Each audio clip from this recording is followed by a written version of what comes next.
রাসূল সাল্লাল্লাহু আলাইহি ওয়াসাল্লাম শ্রেষ্ঠ নবী হওয়া সত্ত্বেও তার উপরে জাদুর প্রভাব পড়েছে, এটা কি স্বাভাবিক? হ্যাঁ, অবশ্যই স্বাভাবিক। আর দুনিয়া বিল ওয়াসাইল লা বিল ফাজাইল, আরবিতে একটা প্রবাদ আছে, দুনিয়া তার সিস্টেমে চলবে। আপনি ওষুধ খাবেন ভালো হবেন, ওষুধ খাবেন না ভালো হবেন না। আপনি অসাবধানতা থাকবেন, আপনি অসুস্থ হবেন, সাবধান হবেন, অসুস্থ হবেন না। কোরআনে ইব্রাহিম আলাইহিস সালাম এক কঠিন আদব শিখিয়েছেন আমাদেরকে। আপনারা সবাই আয়াতগুলো অলরেডি তারাবিতে পড়া হয়ে গেছে, আপনারা জানেন। ওয়াল্লাযী হুয়া ইউহয়ী ওয়া ইউমীত, কি জানেন আয়াতটা?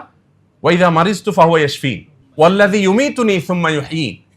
তিনি সে আল্লাহ পরিচয় দিতে গিয়ে তিনি তার কওমকে বলেছিলেন যে তিনি আমাকে জীবন দেন, তিনি আমাকে মৃত্যু দেন। এগুলো সবগুলো আরবি গ্রামার যারা বোঝেন, আরবি গ্রামার অনুযায়ী মুতাআদ্দি ফেল, অর্থাৎ এমন ক্রিয়া যে ক্রিয়াতে কর্তা এবং কর্ম আলাদা থাকে।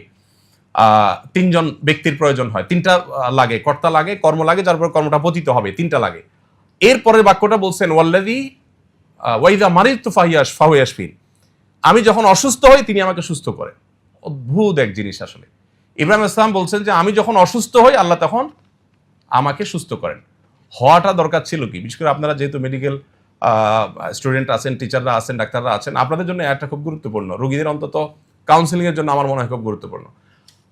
ইব্রাহিম ইসলাম বলছেন যে আমাকে তিনি জীবন দেন, আমাকে তিনি মৃত্যু দেন, আমাকে সবকিছু তিনি দেন, সব আল্লাহ করেন, এটা বললেন। রোগের বেলায় আসার পর বলছেন ওয়াইদা মারিজতু, আমি যখন অসুস্থ হই। কেন এটা বললেন? এখানেও তো আগের পরের শব্দগুলোর দাবি ছিল এভাবে বলা, ওয়াইদা ইউমরিজুনি ফাহুয়া ইউশফিন। আরবিতে এভাবে বলা উচিত ছিল, মানে আগেগুলোর মিলালে, যে আমাকে যখন আল্লাহ অসুস্থ করেন তিনি আবার সুস্থ করেন।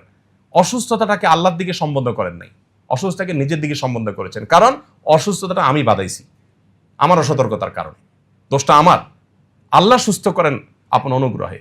এখানে আল্লাহর সাথে যেমন শিষ্টাচারের ব্যাপার আছে, তেমনি ভাবে নিজের সাবধানতার ব্যাপার আছে। তো এই জন্য রাসূল আকরাম সাল্লাল্লাহু আলাইহি সাল্লাম বা আমাদের কাউকে যদি জাদু আপনার কোনোভাবে এফেক্ট করে, তো প্রথম কথা হলো যে দুনিয়াতে কোনো কারণে এই এফেক্ট হওয়াটা এটা নবুওয়াতের শানের কোনো খেলাফ না।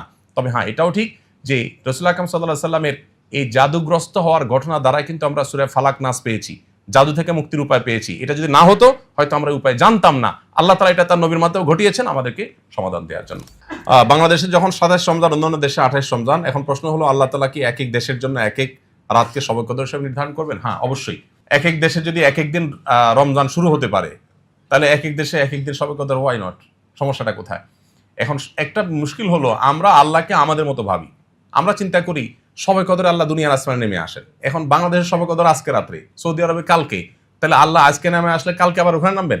মানে ব্যাপারটা আমরা আমাদের মতো করে ভাবি যে আমি এখন এখানে থাকলে, এখন ইবনে সিনা আছি, তাহলে আমি এই মুহূর্তে তো আরেক জায়গায় নাই। কিন্তু আল্লাহ রাব্বুল আলামিন তার শানটা হলো যে কোনো সৃষ্টির সাথে তার তুলনা চলে না। তিনি একই সময় কাউকে মৃত্যু দেন, একই সময় কাউকে জীবন দেন, একই সময় কাউকে হাসান, একই সময় কাউকে কাঁদান। তার সাথে তার জন্য একই সময় অগণিত কাজ করাটা এটা সাংঘর্ষিক না? আমাদের জন্য সাংঘর্ষিক। আমরা পারি না একসাথে একাধিক কাজ করতে, বা একসাথে বিপরীতমুখী কাজ আমরা করতে পারি না। আল্লাহ দ্বারা সবকিছু সম্ভব।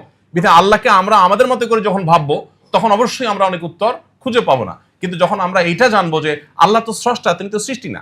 যেমন একটা কমন প্রশ্ন নাস্তিকদের থাকে যে সবাইকে আল্লাহ সৃষ্টি করছেন, আল্লাহকে কে সৃষ্টি করছে? এটা কমন প্রশ্ন না?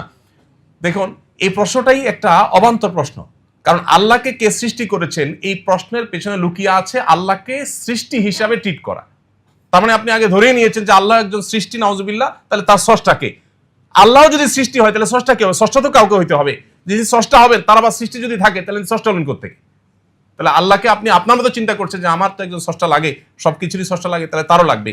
এই উত্তর প্রশ্নের মধ্যেই আমাদের ত্রুটি আছে। মহিলাদের ব্যবহৃত স্বর্ণের উপর যাকাত হবে কিনা? অবশ্যই হবে। তবে স্বর্ণের মালিককে সেটা আগে ঠিক করতে হবে। মালিককে স্বামী না স্ত্রীটা ঠিক করতে হবে। স্বামী যদি বলে স্ত্রীকে হ্যাঁ তোমাকে দিয়ে দিলাম, তাহলে যাকাত স্ত্রীর উপর প্রযোজ্য হবে। আর যদি স্বামী বলে না তোমার পড়তে দিলাম, তাহলে যাকাত স্বামীর উপরে। এখন এই প্রশ্ন উত্তর আমি ক্লিয়ার পাই না, বহু জায়গায় আমি জিজ্ঞেস করছি। প্রশ্ন আসলে স্বর্ণের মালিকটা আসলে কে? মুখে বলার সময় বেশিরভাগ মানুষই তো চিটারি বাটপাড়িতে আমরা লিপ্ত। বলার সময় একবারে মানে উন্মুক্ত গলা বলে হ্যাঁ ডেফিনেটলি ওয়াইফের, কিন্তু সেই স্বর্ণটাই তার যখন বিদেশ যাওয়ার দরকার হয়, ওয়াইফের অনুমতি ছাড়া বলতেছে স্বর্ণগুলো দাও তো, বিক্রি করে একটু আমার ভিসার টাকা দিতে হবে, কত স্বর্ণ হয়ে যাবে। তো তারই যদি হয় তাহলে আপনি এটা বলার কে? আবার এই স্বর্ণ যদি মহিলা নিয়ে তার বাপের বাড়িতে তার ভাই বোনকে গিফট করে দেয়, আপনি তো চোখ বড় বড় করবেন, স্বর্ণ কই, ব্যাপার কি? তার স্বপ্ন সে দিয়ে দিলে, সে স্বর্ণ তার স্বর্ণ দিলে আপনি বলার কে? এই প্রশ্নের উত্তরটা আসলে ক্লিয়ার না বাংলাদেশে। স্বর্ণের মালিক আসলে কে? মুখে বলার সময় হ্যাঁ তোমার দিয়ে দিছি, কিন্তু আবার খবরদারি করার সময় মালিক সুলভ খবরদারি, এই দুটো তো সাংঘর্ষিক। এজন্য মালিক যে হবে জাকাত সে দিবে, এটা ক্লিয়ার হইতে হবে। তবে হ্যাঁ, জাকাত আরেকজন দিয়ে দিতে পারে তার অনুমতি সাপেক্ষে।